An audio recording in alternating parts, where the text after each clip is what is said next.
Welcome to the Polar Museum at the Scott Polar Research Institute. When you visit our museum, or any museum, what you'll see is a collection of objects on display, which tell you the stories of history, culture, science, human stories of triumph and survival. But what you might not be aware of is that most museums have an even larger collection of objects hidden behind closed doors. Now, we would like to show some of these hidden objects and documents today to share with you some of the stories of two extraordinary women in polar history, Ethel Lindgren and Lady Jane Franklin. Lady Jane Franklin. Jane Franklin. Jane Franklin. The book Polar Wives by Carrie Herbert is a fascinating look at polar exploration from a different perspective by looking at the story of the wives of polar explorers. As it describes on its cover, it is a story of the remarkable women behind the world's most daring explorers. And getting that women's perspective on a very male-dominated history that is polar exploration is very interesting to see the personal side of those stories as well. Now, the women in these stories are predominant from the heroic era, but the one that I will be talking about a little bit more now is Jane Franklin. Now, Jane Franklin was the second wife of polar explorer Sir John Franklin. She was a very independent woman, and we see that story from even before her marriage as she decides whether not to marry, which in that day and age was quite a rarity.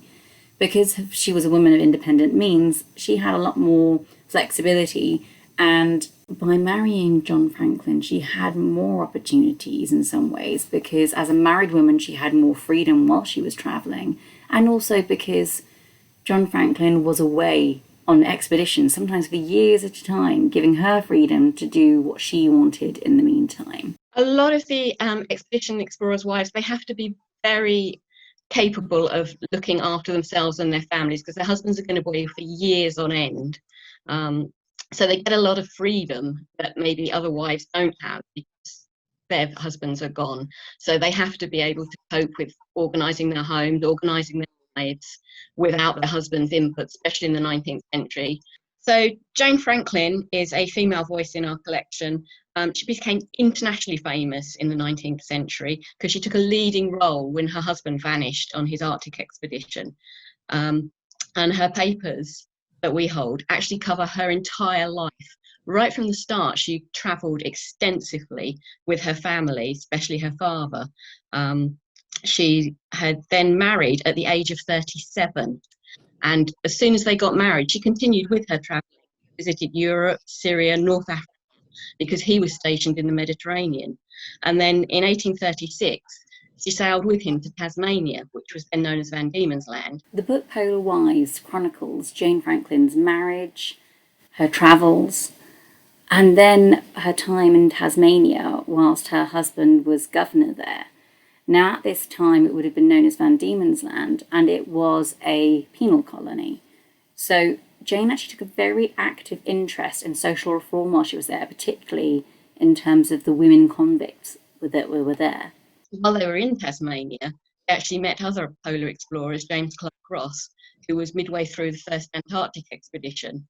She travelled with her niece, Sophia Craycroft, throughout the time, and they visited Alaska, the United States, Hawaii, Canada, South America, China and Japan. I mean, they didn't stop travelling, so even when she became a widow, she carried on. So it was definitely, travel was in her blood. Now, Lady Franklin was a remarkable and a driven woman.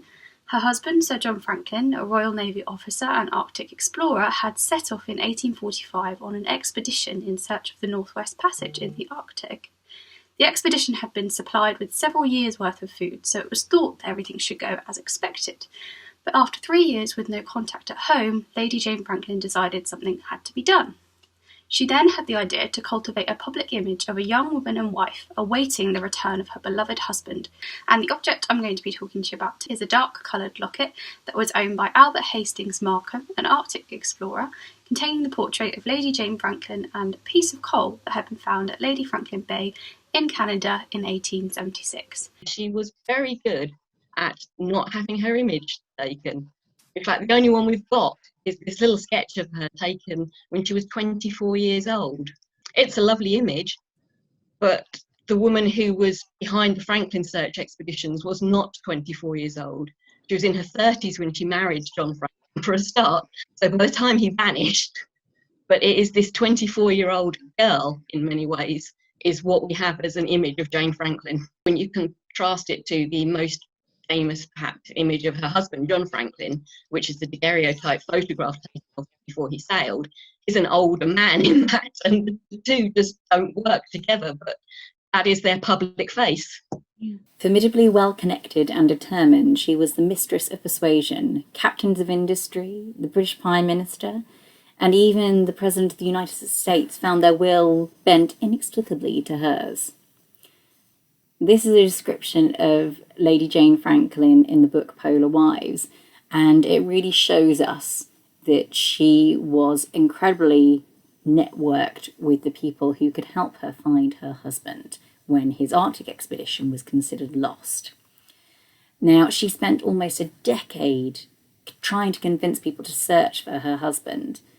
What's particularly interesting is that she uses the press, she uses this image of herself to perpetuate this idea of a grieving young widow, even though she, by this point, was probably into her 50s. She really does understand the importance of the press, and so she gets her very important friends to write letters to the newspapers. She even writes them herself under different names to try and build up momentum for her campaign. She gets psychics involved, and they try to tell her that they know somehow, they have a feeling they know where Franklin and his crew may be.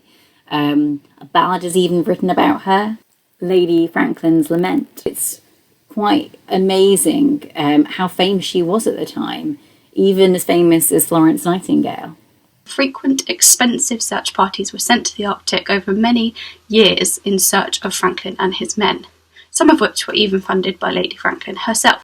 The two ships that he sailed in were expected to reach the Pacific around about 1848. When they didn't materialise, it started a series of rescue missions. This became known as the Franklin Search, and a large part of our collection covers the material that she wrote during that time.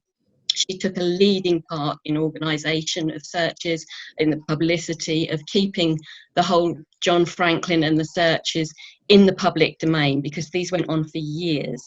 And it's only in 1857 when an expedition led by McClintock found the first written papers left by the expedition, including the news that her husband had died in 1847, that the expeditions really came to an end.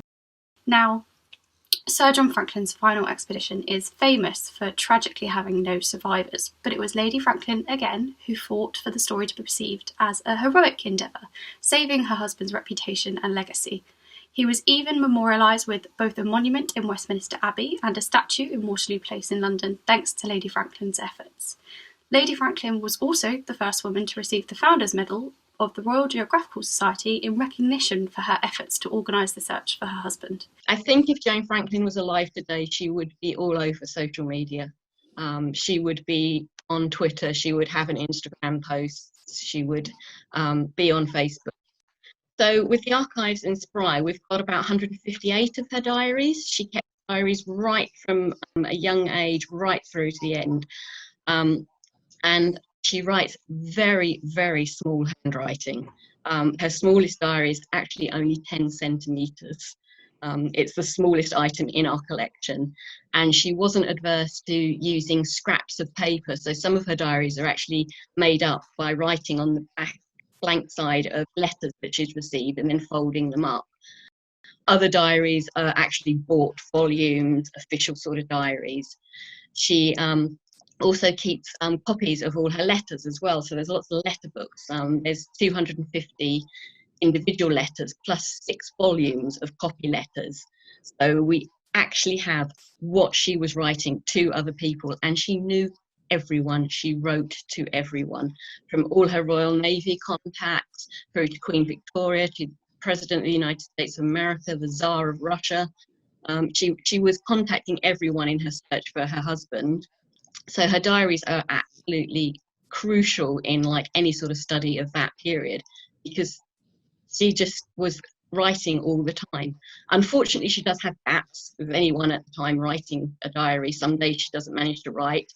Sometimes she's written in pencil and then tried to go over them in ink as well. So they're not the easiest read until you actually get your eye in, as it were, to look at them. It's very much a record of the time, as well as the letters she wrote.